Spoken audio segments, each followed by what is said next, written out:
Montana Territory, 1878. The letter trembled in Margaret Gillespie's hands as she stood in the dust of Cottonwood Springs, her trunk at her feet and exhaustion weighing on her shoulders. The afternoon sun cast long shadows across the single street of the frontier town as she reread the offer of employment that had brought her 2,000 miles west from Boston. Housekeeper position available at Granite Ridge Ranch. Room, board, and fair wages provided. Send references care of Hudson Granger, Box 17, Cottonwood Springs, Montana Territory.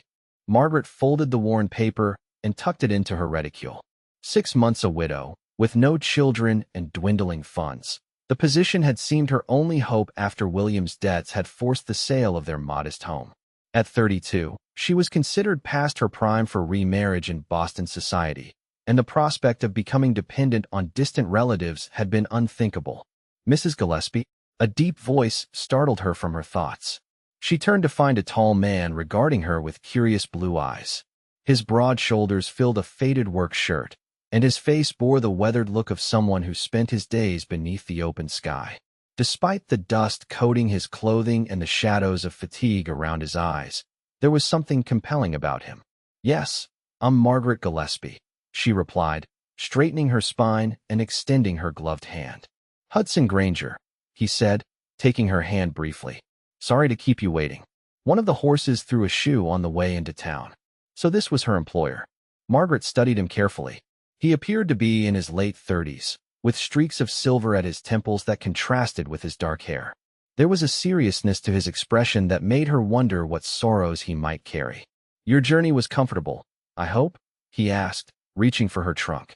"As comfortable as could be expected," Margaret answered diplomatically, not mentioning the hardships of the cramped stagecoach and rustic accommodations along the way. "It's another 2 hours to Granite Ridge," Hudson informed her, loading her trunk into a wagon. "We should get moving if we want to arrive before dark." As they drove away from town, Margaret found herself stealing glances at the taciturn rancher. His hands were strong on the reins, and though he maintained a polite distance, she sensed a tension in him she couldn't name. "Your letter mentioned you've been widowed recently," Hudson said after they had traveled some distance. "I'm sorry for your loss." "Thank you," Margaret replied. "It's been 6 months now." "The ranch might seem isolated after Boston," he continued, eyes fixed on the road ahead. "We're 15 miles from town, and winters can be hard." "I understand isolation, Mr. Granger," she said quietly. "One can be surrounded by people and still be utterly alone." Something in her words made him glance at her sharply, a flash of recognition in his eyes before he looked away again. "Well," he said after a moment, "at Granite Ridge, you won't lack for company, though it may not be what you're accustomed to. Besides myself, there's Mrs. Abernathy who cooks, Daniel who manages the horses, and 4 ranch hands who live in the bunkhouse." "And your family?" Margaret asked, remembering his letter had mentioned children. A shadow crossed Hudson's face. "My wife passed 3 years ago. I have twin daughters, Lucy and Emma. They're 8 now." "I'm sorry about your wife," Margaret said gently. Hudson nodded, a muscle working in his jaw. "Fever took her. The girls have been raised by a succession of housekeepers since then, none staying more than a few months. The last one left without notice 2 weeks ago." Margaret felt a chill despite the warm afternoon. "May I ask why they've left so quickly?" Hudson's hands tightened on the reins. "The girls can be challenging. They've had a difficult time since their mother died." Before Margaret could inquire further, they crested a hill, and Hudson gestured ahead. Granite Ridge. The ranch spread before them in the valley below. A large main house built of solid timber, a barn, corral, and several outbuildings nestled against the dramatic backdrop of mountains. Cattle dotted the distant pastures, and a creek wound through the property, its water glinting in the late afternoon sun. "It's beautiful," Margaret breathed, momentarily forgetting her concerns about the challenging twins. "It's home," Hudson replied simply, but she heard the pride in his voice. As they approached the house, Margaret noticed 2 small figures watching from the porch, identical girls with dark braids and solemn expressions. They didn't wave or smile as the wagon drew closer, and Margaret felt a flutter of apprehension. "Girls," Hudson called as he helped Margaret down from the wagon, "come meet Mrs. Gillespie." The twins approached reluctantly, standing shoulder to shoulder with identical suspicious gazes fixed on Margaret. Lucy and Emma, Hudson introduced, placing a hand on each small shoulder. This is Mrs. Gillespie, who will be taking care of the house and helping with your lessons. How do you do? Margaret said warmly, bending slightly to meet their eyes. I'm very pleased to meet you both. Neither girl responded, and Hudson sighed. Girls, your manners. How do you do? They finally replied in perfect unison, the effect more unsettling than polite. You won't last a week. One of them whispered, just loud enough for Margaret to hear, but too quiet for Hudson to catch. Margaret straightened, meeting Hudson's apologetic gaze with a raised eyebrow. Lucy, he said sternly, apparently guessing what had transpired. Go help Mrs. Abernathy with supper. Emma, show Mrs. Gillespie to her room. As Hudson carried her trunk inside, Emma led Margaret through the house without a word. The interior was well built, but showed signs of neglect, dusty corners, curtains hanging unevenly, a general air of disarray that spoke of a house without a woman's touch for too long. Emma pushed open a door on the second floor. This is your room, she said flatly.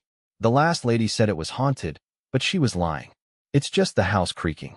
Margaret stepped inside, taking in the simple but comfortable furnishings, a narrow bed with a quilt, a washstand with pitcher and basin, a small writing desk by the window, and a wardrobe in the corner. Thank you, Emma, she said calmly. I'm not worried about ghosts. Emma lingered in the doorway, studying Margaret with an intensity that seemed beyond her years. Why did you come here? She asked abruptly.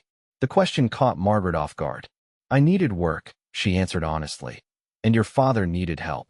He doesn't need help, Emma replied fiercely. We were fine before you came.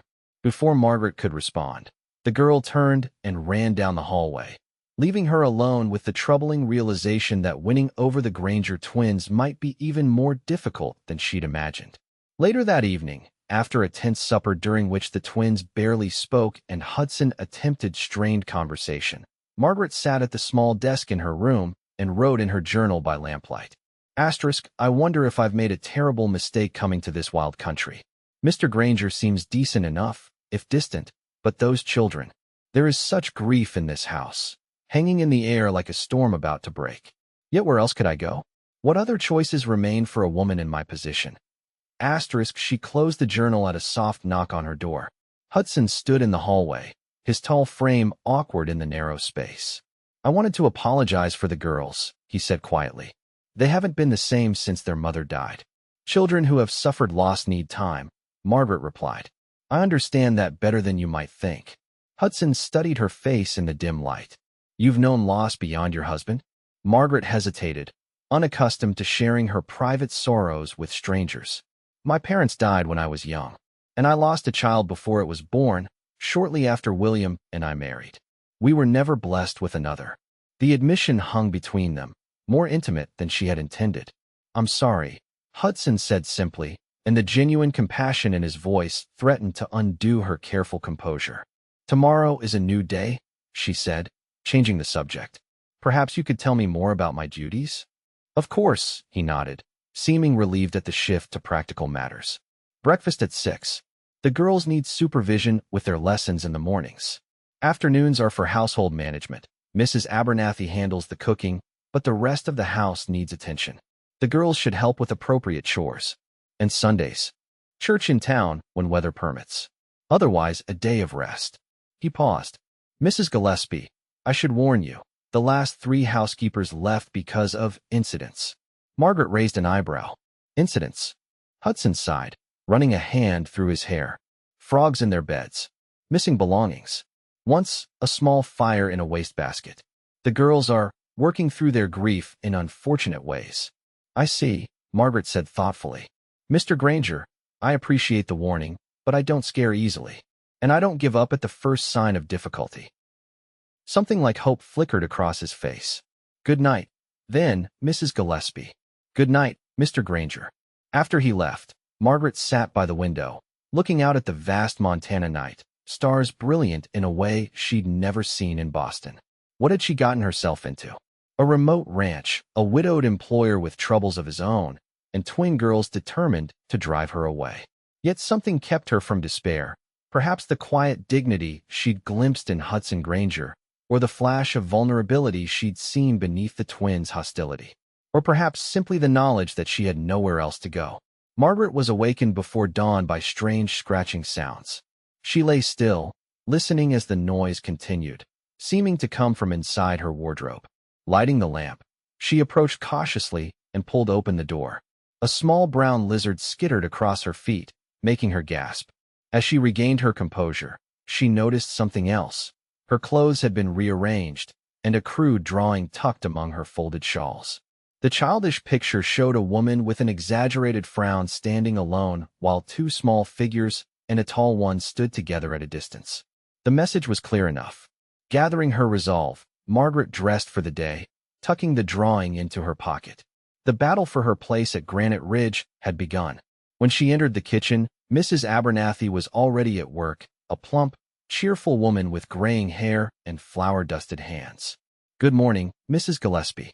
I hope you slept well," she called, sliding biscuits into the oven. "Don't mind the girls' tricks. They tried the same with me when I first came, but they'll settle once they know you won't run off." "How long have you been here, Mrs. Abernathy?" Margaret asked, accepting a cup of coffee gratefully. "Going on 20 years now," the older woman replied, her hands working deftly as she spoke. "I was here when Hudson was a boy, helping his mother in this very kitchen. Stayed on after he married Eliza and had the twins. Terrible thing, losing her so young." "What was she like?" Margaret asked quietly, aware she was prying but needing to understand the family better. Mrs. Abernathy's face softened. "Eliza was sunshine itself, laughed easily, sang around the house. The girls have her looks, but they've gone quiet since she passed. And Hudson?" She shook her head. "He works from dawn till dusk, as if he might outrun his grief." The conversation ended as Hudson and the twins entered for breakfast. Margaret noted how the girls whispered together, throwing occasional glances her way. When Hudson went outside to speak with one of the ranch hands, Margaret seized the opportunity. "I found your welcome gift this morning," she said calmly, placing the drawing on the table between the twins. The lizard was quite impressive. "Did you catch it yourselves?" The girls exchanged startled looks. "If you intend to frighten me away," Margaret continued, buttering a biscuit as if discussing the weather, "you should know that I once had a pet snake as a girl, and I'm quite good at finding lost items that mysteriously disappear." "Lucy, or was it Emma?" They were impossible to tell apart, narrowed her eyes. "Our mother isn't even cold in her grave, and you're trying to take her place." Margaret set down her knife. "I have no intention of taking your mother's place. No one could do that, and I wouldn't try. I'm here to help your father and to look after you both, because that's what he's hired me to do." "We don't need looking after," the other twin insisted. "Perhaps not," Margaret acknowledged. "But your father needs help, and this house needs care.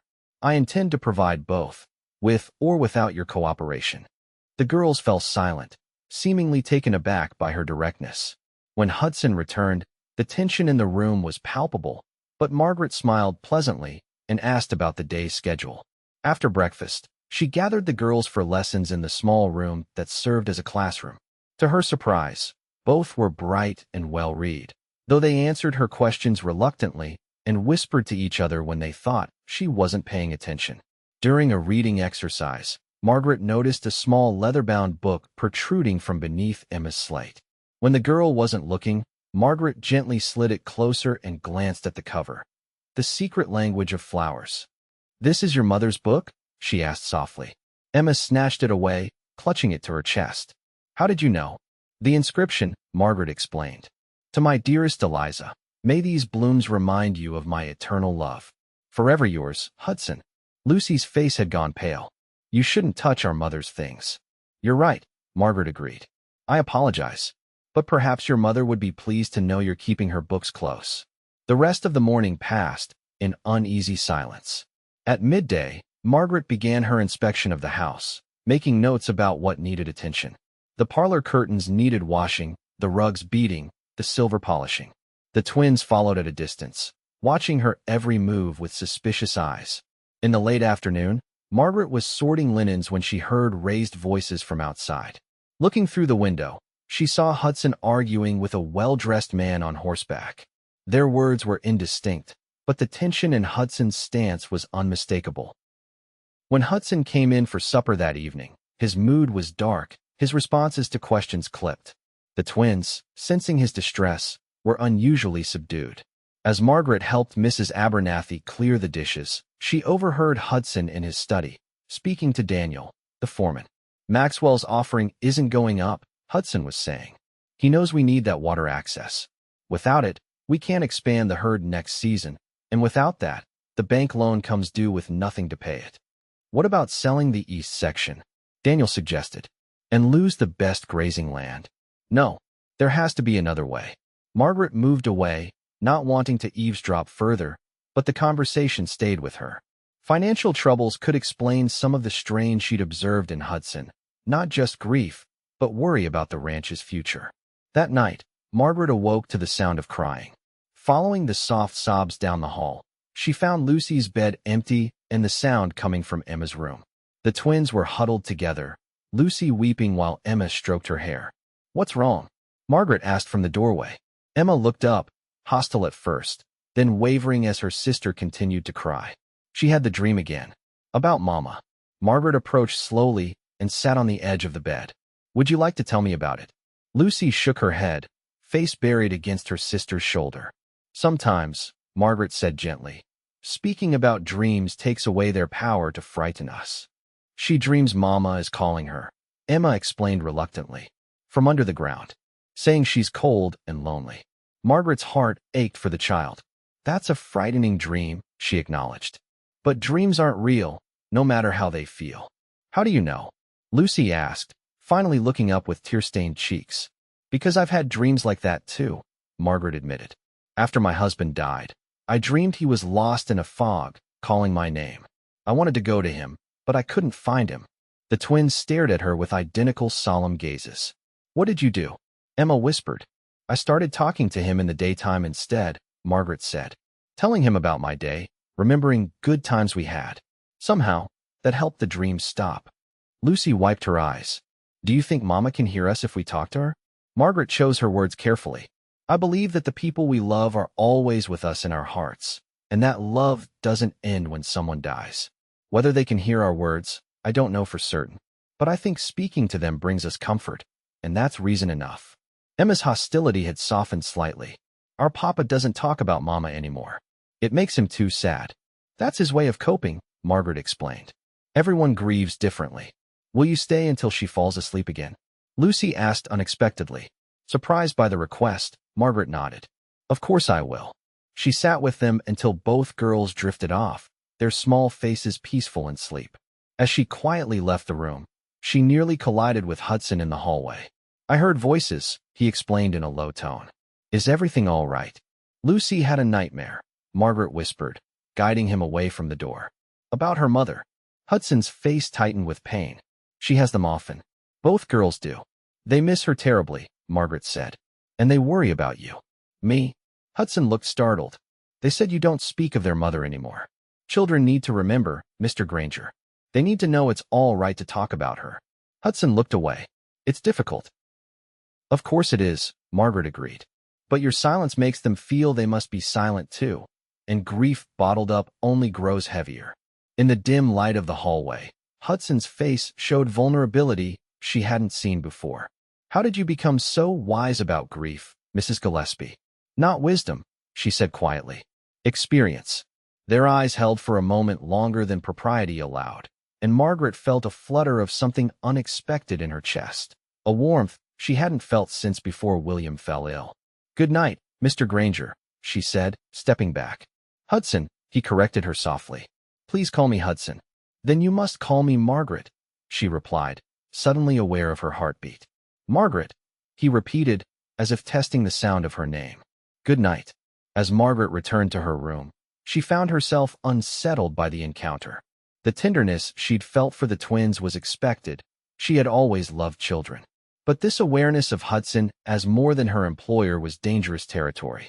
She had come here for employment, not entanglement, and she reminded herself firmly of the boundaries that must exist between them.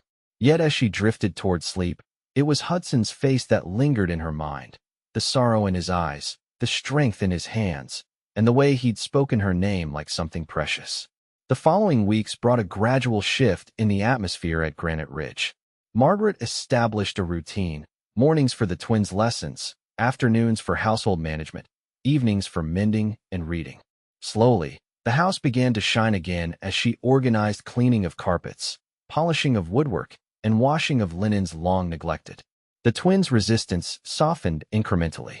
When Margaret found Lucy's treasured doll with a broken arm, she carefully mended it without comment, leaving it repaired on the child's bed. After Emma developed a cough, Margaret sat up through the night applying mustard plasters and telling quiet stories until the worst had passed. Small gestures, building trust day by day. Hudson, too, was changing. He began joining them in the evenings, sometimes reading aloud while Margaret sewed and the girls played checkers. Occasionally, Margaret would look up to find his eyes on her, quickly averted when she noticed. These moments left her both unsettled and secretly pleased. One evening, after the twins were in bed, Hudson invited Margaret to his study to discuss their progress. The room was distinctly masculine, leather-bound books, a sturdy desk, maps of the ranch pinned to one wall. A photograph of a beautiful dark-haired woman stood on the desk. Eliza, Margaret presumed.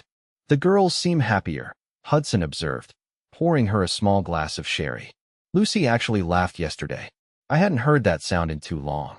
Children are resilient, Margaret replied, accepting the glass. They need stability and love. And you've given them both, Hudson said, his voice warm. I'm grateful, Margaret. The use of her given name still felt intimate, even after weeks under the same roof. They're remarkable girls. So intelligent and sensitive. Hudson smiled, the expression transforming his serious face. They get that from their mother. Eliza was a teacher before we married. Margaret glanced at the photograph. Mrs. Abernathy told me a little about her. She sounds like she was a wonderful woman. She was, Hudson agreed, his smile fading to something wistful. We were childhood sweethearts. I can hardly remember a time when I didn't love her. Margaret looked down at her sherry. That's a rare blessing, to have such a love. It was, Hudson said quietly. But life continues, even after such loss. I'm beginning to remember that. The way he looked at her then made Margaret's breath catch. There was something in his eyes, a question, perhaps, or a possibility neither of them was ready to name. Before the moment could deepen, a knock at the door interrupted them. Daniel, the foreman, entered with an apologetic nod to Margaret. Sorry to disturb you, but there's trouble at the north fence line. Looks like Maxwell's men cut the wire again. Hudson's expression hardened. Excuse me, Margaret. I need to handle this. Left alone, Margaret noticed a stack of letters on Hudson's desk, one envelope open with the contents partially visible. The letterhead caught her eye, First Bank of Helena, and the visible words final notice and foreclosure sent a chill through her. The ranch's financial troubles were clearly more serious than Hudson had let on. The next morning, Margaret was hanging laundry when she overheard two ranch hands talking near the barn, unaware of her presence. Maxwell's made another offer for the water rights, one was saying. Granger turned him down flat. But word is the bank's calling in the loan come autumn. Shame, the other replied. Granger's a good boss, but he's been struggling since Mrs. Granger died. Too proud to sell off part of the land when he could have saved the rest. Pride's a luxury when you've got those little girls to think about. Margaret moved away, troubled by what she'd heard. That evening, when Hudson returned late for supper, the strain showed on his face. As the twins chattered about their day, Margaret watched him forcing smiles that didn't reach his eyes. After the girls were in bed, she found him on the porch, staring out at the darkened landscape. Is there anything I can do to help? She asked quietly, joining him by the railing. Hudson glanced at her, startled. Help? With the ranch, Margaret clarified. I couldn't help overhearing about the difficulties with Mr. Maxwell and the bank. His expression closed. That's not your concern, Margaret. Perhaps not officially, she conceded. But I care about what happens to this place. To the twins. To you. The last words slipped out before she could reconsider them. Hudson turned to face her fully, and in the moonlight, she could see a complex mix of emotions crossing his face. Why did you really come here, Margaret? He asked suddenly. A refined Boston lady, taking a position so far from civilization? The question caught her off guard. I told you, I needed work after my husband died. There must have been positions in Boston. Why Montana? Why Granite Ridge? Margaret hesitated, then decided on honesty. After William died, I discovered he had gambling debts. Everything was sold to pay his creditors, including our home. I had nowhere to go except to distant relatives who had already made clear their charity would come with constant reminders of their generosity. She took a breath. Your advertisement promised fair wages and, more importantly, distance from my past. A fresh beginning. Hudson's gaze softened. I'm sorry. I didn't know. How could you? We all have sorrows we keep private. She paused. Which is why I understand if you don't wish to discuss the ranch's troubles. But sometimes sharing a burden makes it lighter. For a long moment, Hudson was silent, looking out at the land that had been in his family for 2 generations.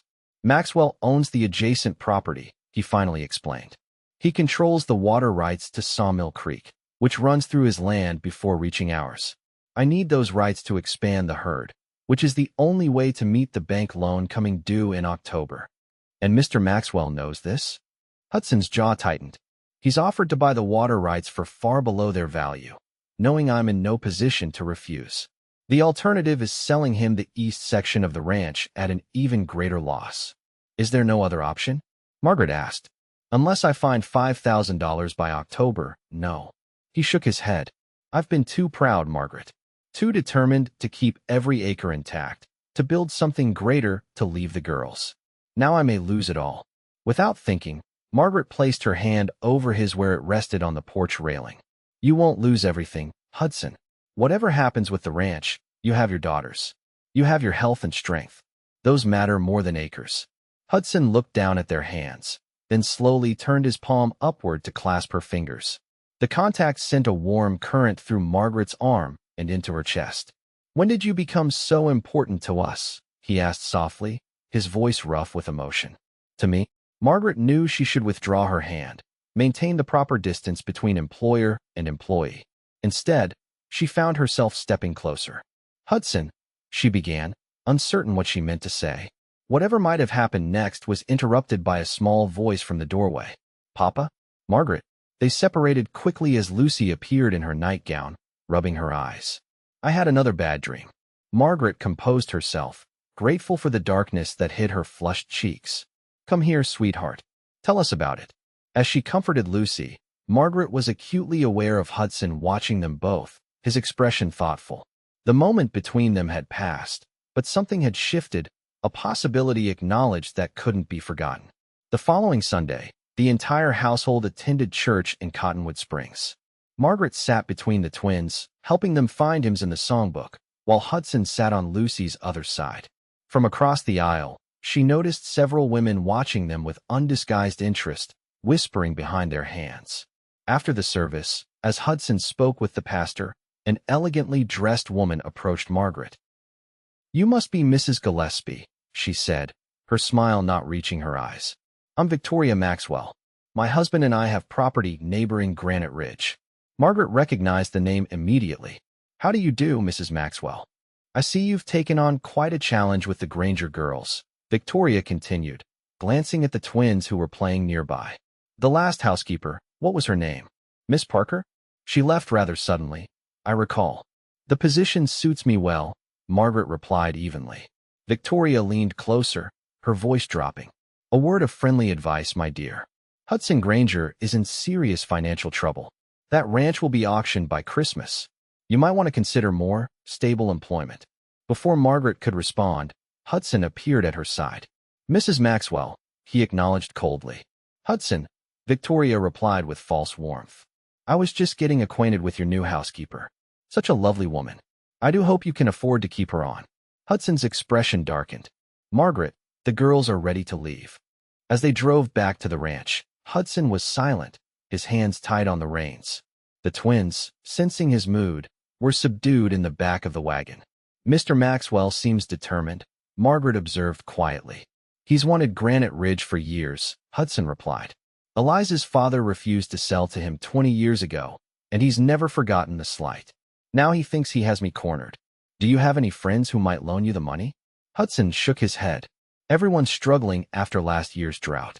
I've written to my wife's brother in St. Louis, but he has his own financial concerns. Margaret fell silent, troubled by Victoria Maxwell's confidence that the ranch would soon change hands. As they reached Granite Ridge, the beauty of the place struck her anew. The sweeping grasslands, the sturdy buildings, the sense of home it had come to represent. The thought of it passing to the Maxwells, with their cold calculation, made her heart ache. That night, unable to sleep, Margaret remembered something tucked away in her trunk. By lamplight, she retrieved a small velvet pouch containing her mother's pearl necklace, the last valuable she possessed, kept through all her financial troubles as a final safeguard. It wasn't enough to save the ranch, of course, but as she held the pearls, a plan began forming in her mind. Risky, perhaps even foolish, but offering a glimmer of hope where before there had been none. The next morning, she asked Hudson for permission to take the wagon into town the following day. "There are supplies we need, and I'd like to post some letters," she explained. In Cottonwood Springs, Margaret visited the bank first, speaking with the manager about Hudson's loan. As she suspected, the amount needed to extend the terms was less than the full $5,000. $3,000 would secure more time. Next, she visited the telegraph office, sending messages to Boston and Denver. Finally, she entered Harmon's general store, where Ida Harmon greeted her warmly. "Mrs. Gillespie, how are you settling in at Granite Ridge?"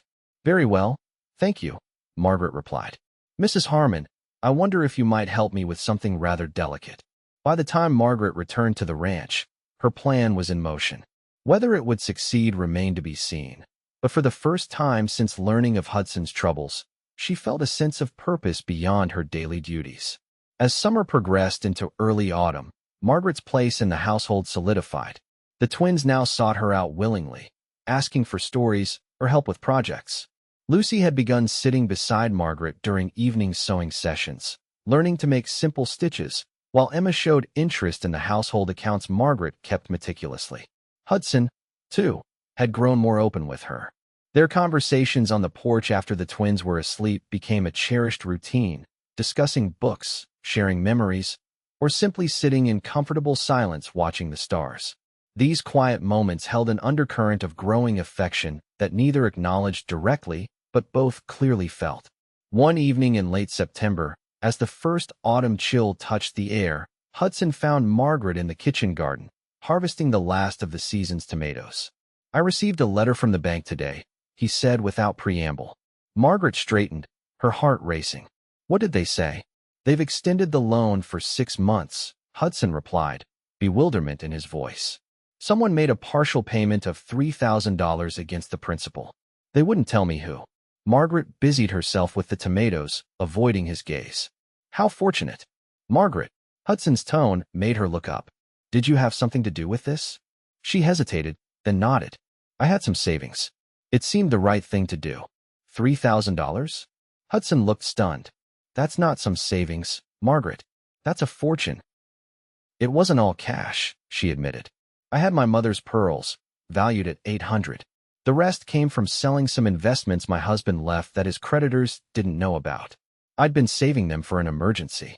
Hudson stared at her, a complex mix of emotions crossing his face. "Why would you do this? Risk everything you had for my ranch?" "Not for the ranch," Margaret said quietly. "For you. For the girls. For the home we've built here." "We?" Hudson stepped closer. "Margaret, what are you saying?" Her courage faltered. "I'm saying that I care what happens to this place. To all of you." "That's not all." Hudson pressed, standing so close now she could feel the warmth radiating from him. "Is it?" Margaret took a deep breath. "No," she admitted. "That's not all." Hudson's hand came up to touch her cheek, and Margaret leaned into the contact before she could think better of it. "I never expected to feel this way again," he said softly. "After Eliza died, I thought that part of me was finished." "I felt the same," Margaret whispered. "Even before William died, our marriage had grown cold. I'd forgotten what it was to hope for more. And now," his thumb traced her cheekbone. "Now I find myself hoping for a great deal," she confessed. Hudson bent his head slowly, giving her time to step away. Instead, Margaret lifted her face to his, and their lips met in a kiss that began gently but quickly deepened with unexpected hunger. His arms encircled her waist, pulling her against him, while her hands moved to his shoulders, then into his hair. When they finally broke apart, both were breathing quickly. "I should apologize," Hudson said, not sounding at all sorry. "Please don't," Margaret replied, her voice unsteady. A noise from the house made them step apart. Emma stood on the back porch, watching them with wide eyes before turning and running inside. "Emma," Hudson called, but she was already gone. Margaret pressed a hand to her lips. We should have been more careful. I'll speak with her, Hudson promised.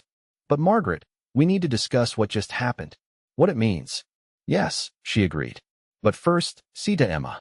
Hudson found both twins in their room, Emma whispering urgently to Lucy, who looked up with a confused expression when her father entered. Emma says you were kissing Margaret, Lucy said accusingly. Hudson sat on the edge of the bed, considering his words carefully. Yes, I was. Why? Lucy demanded. Don't you love Mama anymore? Of course I do, Hudson assured her. I will always love your mother. Nothing can ever change that. Then why were you kissing someone else? Emma's voice was small. Hudson sighed. Because my heart has room to care for Margaret too. In a different way. Not replacing your mother, but finding a new kind of happiness. The twins exchanged glances. Does this mean Margaret will leave? Lucy asked fearfully. No, sweetheart. Why would you think that? Because everyone leaves, Emma said, her eyes filling with tears. Mama left. The other housekeepers left. If you kiss Margaret, she'll leave too. Hudson gathered both girls into his arms. Your mother didn't choose to leave us. She got sick, remember? And Margaret isn't going anywhere. Promise, Lucy whispered against his shirt. I promise we'll talk about this more tomorrow, Hudson said, kissing the top of her head. For now, it's bedtime. After the twins were asleep, Hudson found Margaret in the parlor, staring into the fireplace. They're upset, he said without preamble. I expected as much, Margaret replied. They love their mother deeply. They care for you too, Hudson said, sitting beside her on the sofa. That's what makes this confusing for them. Margaret nodded. And for us? Is it confusing for you, Hudson? He took her hand. Not anymore. I know what I want, Margaret. I want you to stay, not as my housekeeper, but as my wife. I want us to raise the twins together, to build a future here at Granite Ridge. He paused. But I need to know if that's what you want to. Margaret's heart raced at the directness of his words. I came here looking for employment, for safety after losing everything. I never expected to find a home, a family. She met his gaze. Love, is that a yes? Hudson asked, hope lighting his eyes. It's not that simple, Margaret cautioned. The twins need time. They're just beginning to trust me, and this changes everything. We'll give them time, Hudson agreed. But I need to know if this is what you want, Margaret. A life here with me. Margaret thought of Boston, of her lonely widowhood, of the cold charity she would have faced there. Then she thought of Granite Ridge, the challenges, certainly, but also the joy she'd found in caring for the twins, in restoring the house, in building something meaningful with Hudson. Yes, she said finally. It's what I want. But we must move carefully, for the girl's sake. Hudson brought her hand to his lips. Then we'll wait as long as needed. But know this, Margaret Gillespie. I love you, and I intend to make you my wife. The words sent warmth coursing through her. And I love you, Hudson Granger. Their second kiss was gentler than the first, a promise rather than a discovery. The following weeks brought new challenges as the household adjusted to the changing relationship between Hudson and Margaret. The twins watched them carefully, sometimes welcoming the affection they observed, other times withdrawing into sullen silence. Margaret was patient, never pushing, allowing the girls to set the pace of their acceptance. October brought news from St. Louis. Hudson's brother-in-law would arrive the following month, bringing funds to help settle the bank loan completely. With the immediate financial crisis averted, Hudson began making plans for the ranch's expansion, including negotiations with a different neighbor for water rights that would bypass Maxwell's property entirely. On a crisp November morning, Margaret was teaching the twins about geography when Lucy suddenly asked, "If you marry Papa, would you be our new mother?" Margaret set down the globe she'd been showing them. "I would be your stepmother," she answered carefully. "But I would never try to replace your mother. No one could do that. Would we have to call you Mother?" Emma pressed. "You could call me whatever feels right to you," Margaret said. Margaret would be perfectly fine. The twins exchanged one of their private glances. "We've been talking," Lucy said seriously, "about you and Papa." "Oh." Margaret tried to keep her voice casual. "You make him smile again," Emma observed. "Like before Mama died. And you fixed my doll," Lucy added. "And you don't make us eat turnips like Mrs. Abernathy." Margaret suppressed a smile. "Those are very important considerations. If you married Papa," Emma said slowly, "would you stay forever?" even if we sometimes are difficult. The question pierced Margaret's heart with its vulnerability. Yes, she said simply. I would stay forever. Being difficult sometimes is part of being a family. Lucy nodded sagely. That's what we thought. We decided it would be all right then. If you married Papa. Emma nodded in agreement. But we still want to talk to Mama sometimes. At her grave. Of course, Margaret assured them. That's very important. The twins seemed satisfied with this arrangement, turning back to their lesson as if they hadn't just delivered their blessing on a life-changing decision. Margaret blinked back unexpected tears, touched by their simple acceptance. That evening, she told Hudson of the conversation. They've given their approval, she concluded with a smile. Hudson shook his head in wonder. I've been walking on eggshells for weeks, and they simply decided it was all right. Children often see things more clearly than we do, Margaret observed. Once they understood I wasn't replacing their mother, just adding to their family, the path forward became obvious to them. Hudson took her hands. Then there's nothing standing in our way. Margaret Gillespie, will you marry me this Christmas? This Christmas. Margaret laughed. That's only a few weeks away. I've waited long enough, Hudson said, pulling her into his arms. Unless you need more time? Margaret thought of the journey that had brought her to this moment, from desperate widow to beloved partner, from solitary grief to the heart of a family. No, she said softly. I don't need more time. Christmas would be perfect. 2 days before Christmas, Margaret stood in her bedroom, now transformed with fresh curtains and a new quilt, as Mrs. Abernathy helped her dress for her wedding. The simple ivory gown had been ordered from Helena, arriving just in time. Through the window, she could see the ranch hands setting up benches in the parlor, where the ceremony would take place before a small gathering of neighbors and friends. You look beautiful, Mrs. Abernathy declared, adjusting the lace at Margaret's collar. Hudson won't know what hit him. A knock at the door revealed the twins, dressed in matching blue dresses, their dark hair neatly braided with ribbons. You look like a princess, Lucy breathed, eyes wide.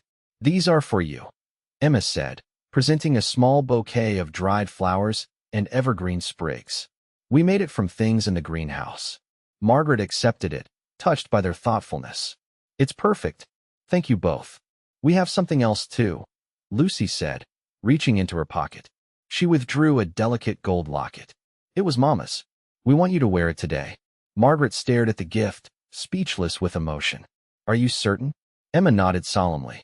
Mama would want you to have it. Because you take care of us now. With trembling fingers, Margaret opened the locket to find a tiny portrait of the twins as toddlers. This is the most precious gift I've ever received, she said, voice thick with tears. I'll treasure it always.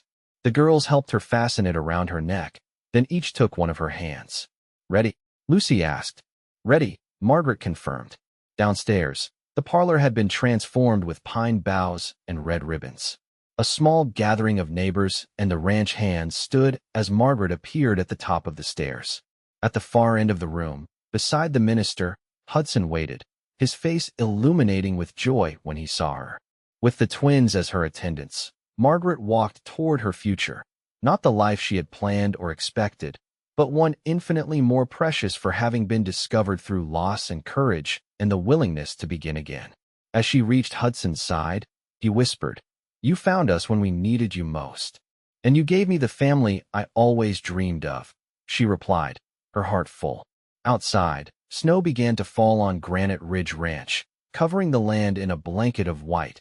Not an ending, but a beginning, pure and full of promise.